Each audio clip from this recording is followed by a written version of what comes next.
Magacayga waa Naciimo, waxaan ahay gabar la nool qoyskeeda oo danyar ah daruufo fara badan. Kadib waxaan go'aansaday inaan shaqo raadsado si aan isbeddel u sameeyo haba yaraadee, maadaama aysan jirin cid kale oo aan ku tiirsanahay. Si aan noloshayda u maareeyo, subax ayaan soo baxay, waxaan u imid saaxiibaday Maydo. Kadib ayaan ku idhi, saaxiib, waxaan rabaa inaan shaqo raadsado oo aan noloshayda wax ka beddelo, shaqo ila raadi. Maydo waxay tidhi, waxaan kuu geynayaa maamo la yiraahdo Caasha oo igu tiri gabar ii shaqayso, ii soo raadi. Wiil iyo gabar keliya ayaana u joogo, marka ka waran haddii aan kuu geeyo?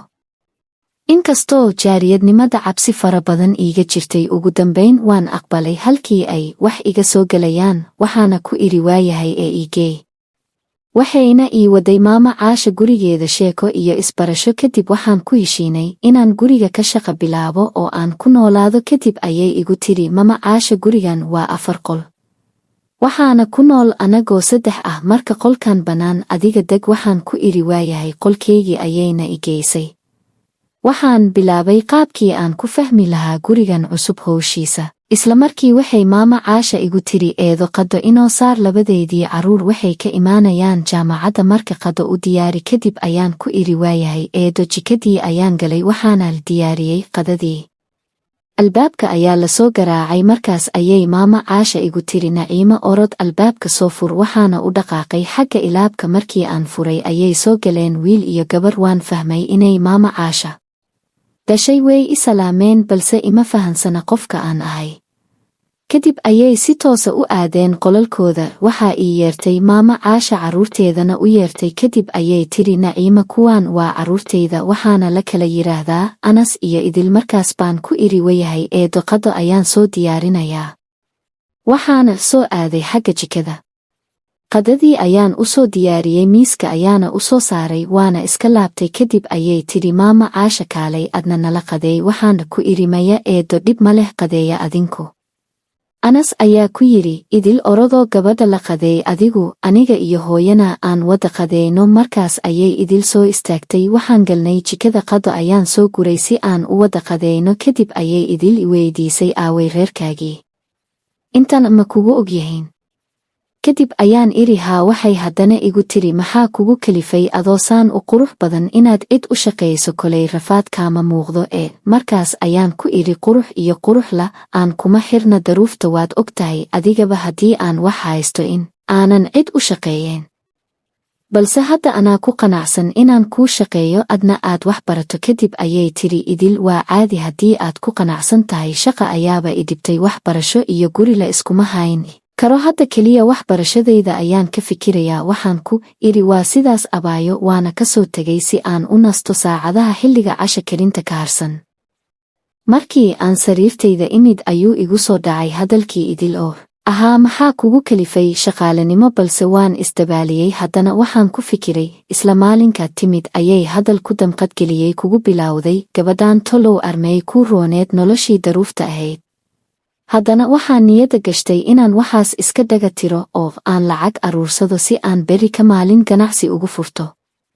Inkastoon aanan jeclayn inaan jaariyad noqdo, haddana dantaa i baday oo waan ka maarmi waayey. Waxaa la gaaray casirkii, intaas ma aanan seexan oo waan isla sheekaysanayay. Waxaan la yaabay wakhtiga sida uu u cararay. Waan soo istaagay, waxaana aaday xagga jikada si aan hawshayda u bilowdo. Waxaan iska galay casha diyaarintaydii. qof walba waxa uu ku jiraa qolkiisa si jawi degan ah, balse anigu waxaan iska diyaariyey cashadii. Kadib ayaan qolka fadhiga is-iri iska gal. Markii aan albaabka ka galay ayaan arkay Anas inuu ku jiro qolka fadhiga. Waan ka soo laabtay oo waxaan iska galay qolkayga. waayo wiilasha aad baan uga xishoodaa, meel ay joogaana waan isaga fogaadaa. Waxaana jeclahay inaan keligay ahaado. Waxaan iska shitay mobilakayga oo isaga ayaan isku mashquuliyey maadaama aan howshii iska dhameeyey. Waxaa laygu soo garaacay albaabka. Kadib ayaan idhi, waayo. Waxaa ii dhawaaqday maama Caasha iyadoo leh, waa anigee, soo bax Naciimo. Isla markii baan soo booday, waan u imid. Markaas bay tiri, maxay tahay, qolka ayaadba iska gashee, Anas u geyshaa. Kadib ayaan ku idhi, waayahay eedo, hadda ayaan u geynayaa. Waxaana galay jikada, shaahii ayaan soo shubay. aad baan uga cabsaday, waayo uma baran wiil keligiis qol ku jiro inaan wax u geeyo. anoo albaabka taagan ayay soo baxday idil kadib ayaan ku iri abaayaho shaahii waa kana ugey walaalkaa. Markaas bay idil si kor ah ii tiri naa maxaa kaa qaldan orod u gey wiilka shaaha ma waraabe baa sideed aniga iigu dhibaysaa mise howl nacayb ayay kaa tahay. Anas ayaa maqlay qaylada iyo sawaxanka hadalka idil markaas buu soo baxay aad baan uga naxay aniga oo waxaan noqday sidii qof dembi lagu qabtay kadib ayuu Anas yiri maxaa idinka dhex dhacay. Waxaan iri maya walaal waxba idil baa la soo booday shaah bay leedahay u geey aniga ma ahan taas shaqadeeda bay. Aniga ii diraysaa ka waran markaas buu Anas yiri waxaas waa caadi gabadha iska daa anigana intuu idil la hadlayay ayaan qolkii u daba maray shaahiina miiska u soo saaray waana ka soo laabtay. Anas albaabka ayuu iiga hor yimid isagoo u soo laabtay qolka fadhiga. Aniga darbi ayaan isku dejiyey si markuu albaabka soo maro ana aan u baxo. Balse Anas albaabka ayuu iga xigsaday kadib ayuu igu yiri Naciima aniga aad baan iskugu naxay wadnahaygu aad buu u shanqaray kadib ayaan ku iri hee wuxuuna igu yiri aniga ha iga cabsanin tan kale haddii aadan joojin karin cabsida aad iga qabtid. Raashinka anaa doono ha isku dhibin horeyba jikada marmar waan geli jiray hadda dhib iguma ahan raashin diyaarsan inaan soo gurto. Aad ayuu ii qanciyey hadalka Anas kadib ayaan ku iri waayahay waana ka soo tegay markii la gaaray subaxii waxaan diyaariyey quraacdii qolkayga ayaan iska galay waxaa soo kacay Anas kadib ayuu jikada galay isagoo shaah soo shubtay ayay idil u timid markaas bay ku tiri maxaa isla waalaysaa Naciima ayaa kuu keenayso raashinka markaas buu ku yiri aniguma gacmaha baan ka anahay qof waxba kama sugi karo. Idil way ka soo tagtay waxayna u timid maama Caasha waxayna ku tiri hooyo gabadhan waa sida may inaga deyso Anas saakay isagoo quraacda soo guranayo ayaan arkay waxa uuna igu yiri qof waxba kama sugi karo. Maama Caasha oo careysan ayaa qolkaygii igu soo gashay kadib ayay si kulul ii tiri Naciima miyaad xanuunsan tahay maanta. Markaas baan ku iri maya eedo maxaa jira waxaa niyadda iska leeyahay tolow maxaad samaysay. Anigoo la yaaban su'aasha ay i weydiisay maama Caasha oo igu tiri miyaad xanuunsan tahay baan ku iri eedo ma xanuunsani waan caafimaad qabaa maxaa dhacay kadib ayay igu tiri Anas waa wiil waad og tahay markuu maqnaanshahaaga u dulqaadan wayay ayuu jikada galay midaas mar kale yaanay dhicin. Waxaan iri eedo Anas isagaa igu yiri marba haddii aad kariso raashinka diyaarin ha isku dhibin anaa soo diyaarsan karo maama Caasha aad ayay u carootay markaas bay tiri oo sidee buu ku keenay falkaas adigu maxaad qabanaysaa waxaan ku iri waayahay eedo mar kale ma dhacayso dhaqso ayaan u soo diyaarinayaa wixii uu u baahdo. Maama Caasha way baxday Anas ayay qolka ugu gashay kadib ayay ku tiri Anas maxaa dhacay ma gabdhaha ayaad jikada la galaysaa jooji midaas waa ceebe markaas buu Anas yiri hooyo dhib ma leh iska dhaaf dadka ma jecli inaan dhibo wax weyne ilama ahan aniga horeyba waan guran jiray ma ahan inaan gabadhan miskiinta ah danta kula hiishano. Waxay tiri maama Caasha intaas waxba ka dhibi mayso aniga ayaana la soo hadlay haddii ay wax maqlayso faraha ka qaad adiga.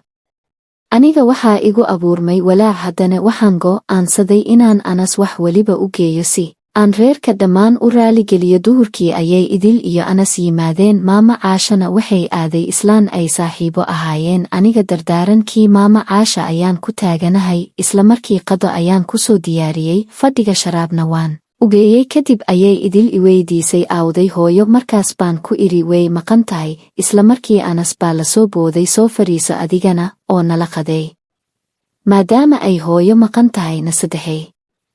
Markaas baan ku iri maya waan qadeeyey aniga waa keligiin waana ka soo tegay markii ay qadeeyeen ayaan u tegay fadhiga ayaana dhinac ka fariistay sheeko ayay ii bilaabeen iyo inay noloshayda iga wareystaan balse wakhtigii ayaa nala fogaaday oo maama Caasha ayaa albaabka ka soo gashay markay aragtay inaan halkan ku dhannahay ayay tiri maxay tahay Naciima alaabtan aad ku kor sheekaynayso.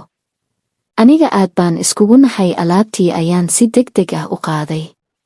Sidii caadada ahayd markii aan cashadii diyaarshay ayaan qolkii fadhiga geeyey idil ayaana u yeeray kadib ayay igu tiri casha ma cuni karo hooyana way diidaye Anas keliya ugey.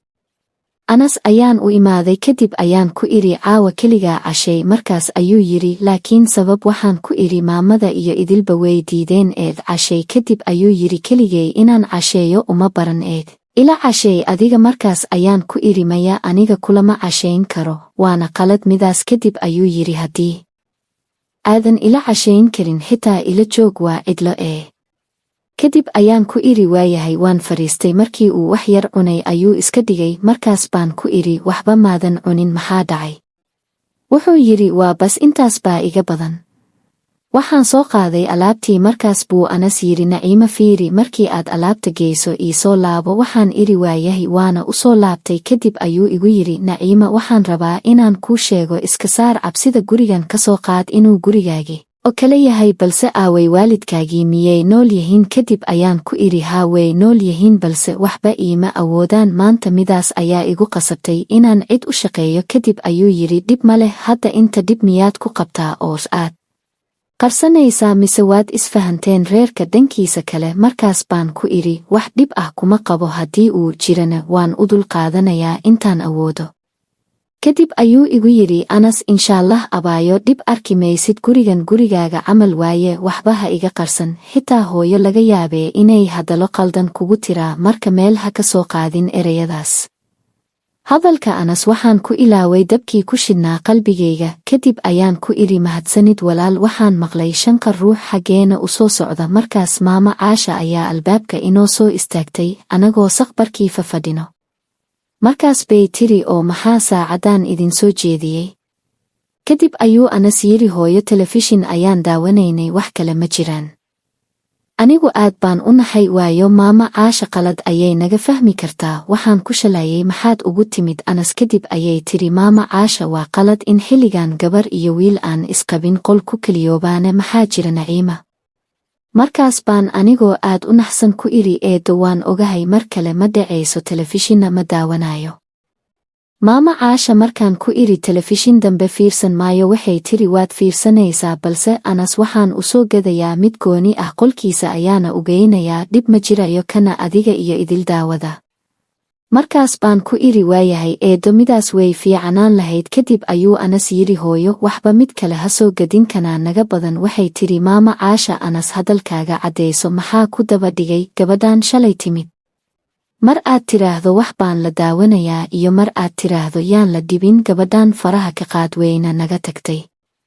kadib ayaan idhi Anas, waa taas hooyo, waad nagu dirtay, ii soo laabo. maxaad ii tiri dib ayaad qoorta inoo gelisay caawa? markaas buu yidhi intaan keliya miyaad dib u aragtaa hooyo? way iska kaftamaysaa, hadalkeeda xumaan ha u qaadan.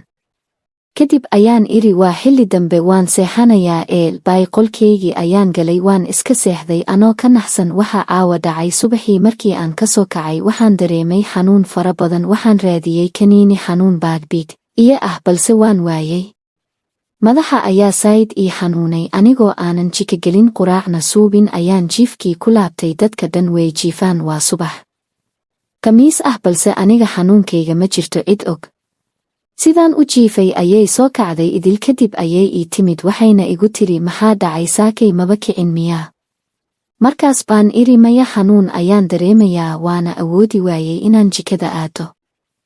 iyadoon ii jawaabin ayay ilbaabka ka baxday, jikadana gashay. iyadoo quraacdii samaynayso ayay soo kacday maama Caasha. kadib ayay weydiisay aawday Naciima, waxayna ku tiri way jiiftaa. maama Caasha ayaa ii timid, iyadoon su'aal i weydiin ayay qaylo igu bilowday. markaas ayay igu tiri xilligan haddii aad bilowday inaad marna seexato marna wax qabato, meeshaan guriga hooyada ma ahan, ogow. aniga lacag baan ku siiyaa, kuma tuugsanayo. kadib ayaan ku idhi eedo, maxaa kugu dhacay? xitaa ima dhihin. aniga haddii aan caafimaad qabo miyaan shaqadayda ka seexan lahaa? saakay waan isku dayay inaan wax qabto, balse waan awoodi waayey. waxay tidhi eedo, ha isdhibin, naag shaqa iyo lacagtoona rabta ma tihid, ee iska jiifo. qof xanuunsan iyo qof kale iskuma ekode. aad ayaan uga xumaaday hadalka maama Caasha. keligay ayaan iska ooyey oo aan intaan barkintayda wejiga saaray aad u ooyey ilaa aan ka nafisay. waxaan dareemay in aanay jirin cid ii damqanayso, xanuunkaygana u sheegan karo. kadib ayuu soo kacay Anas. markuu bannaanka yimid ayuu yidhi aawday Naciima saakay? markaas ayay idil ku tiri waan xanuunsanahay ayay lahayd, maba soo kicin saakay. kadib ayuu Anas qolka iigu soo garaacay.